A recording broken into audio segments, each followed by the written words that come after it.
Okay, well, I'm Matt Samia, and this is... Duane, Stinnett.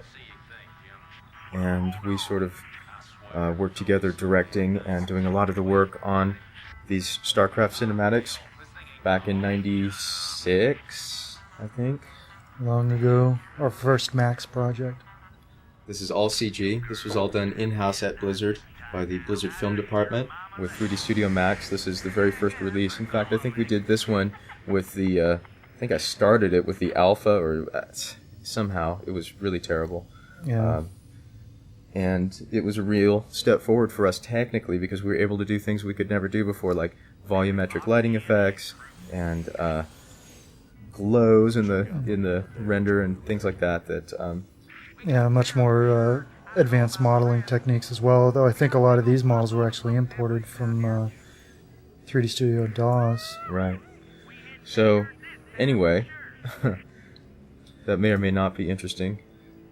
Well, this was the first flick that we did for Starcraft, the first cinematic did for Starcraft. And so a lot of our final game designs weren't in place yet. That's why most of the things you see in this intro aren't actually the things you see in the game, because the game was being designed as we were doing the work on this. About the only thing we were able to push through was the character of the rednecks being, the character of the Terrans being sort of rednecky criminals. Sort of space trash.